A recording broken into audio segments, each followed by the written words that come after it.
92 ዓመቴ ነው። ከባለቤቴ ከጓደኞቼ አልፎ ተርፎም ከጠላቶቼ በላይ በህይወት ቆይቻለሁ። ከሁሉም በላይ ደግሞ ሰው ምን ይለኛል ብሎ ይጨነቅ ከነበረው የድሮ ማንነቴ በላይ ኖሬያለሁ። አሁን የገደል አፋፍ ላይ ነው የቆምኩት። መጨረሻው ይታየኛል። ከመሄድ በፊት ግን ዞር ብዬ ገና በህይወት ግብዣ ላይ ላላችሁት ያየሁትን ልንገራችሁ። ምክንያቱም እናንተ የምትኖሩት በውሸት ውስጥ ነው። ጊዜ ያለኝ በሚል የውሸት ተስፋ ደንዝዛችኋል።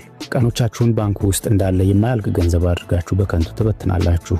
እውነቱን ልንገራችሁ፣ ሰው በምድር ላይ እንግዳ ነው። ሁሉም ያልፋል። ይህም በጭንቅላታችሁ ታውቁታላችሁ፣ ግን በልባችሁ አልተረዳችሁትም። የሞት ቅዝቃዜ በጉሮሮአችሁ ላይ ሲያርፍ አልተሰማችሁም። ቢሰማችሁ ኖሮ እንዲህ አትኖሩም ነበር።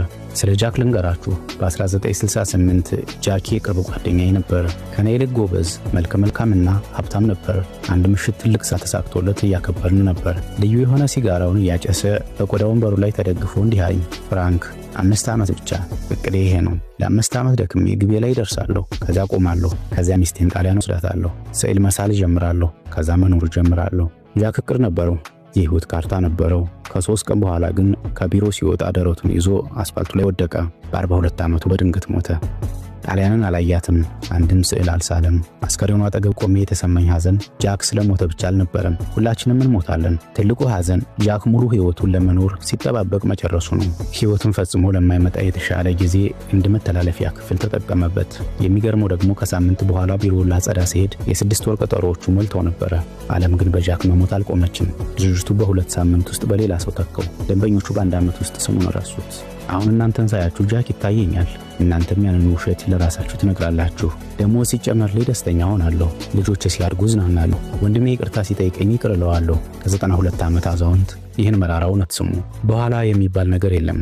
ያለው አሁን ብቻ ነው። ዋስትና የሌለውን በኋላ ለማግኘት አሁንን የምትገብሩ ከሆነ በታሪክ ትልቁን ኪሳራ እየከሰራችሁ ነው። ስለ ንብረታችሁ ደግሞ እንነጋገር። ይህ ትውልድ በንብረት ክምችት እብድ ሆኗል።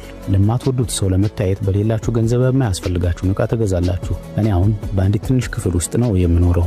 አልጋ፣ ወንበርና የባለቤቴ ፎቶ ብቻ ነው ያለኝ። ድሮ ትልቅ ቤት፣ ዘመናዊ መኪናዎችና በቃ የተሞላ ጋራዥ ነበረኝ። አሁን ግን ከመጨረሻው መስመር ላይ ሆኜ በግልጽ የምነግራችሁ ያ ሁሉ ቆሻሻ ነው። ብዙ ቀብር ላይ ተገኝቻለሁ።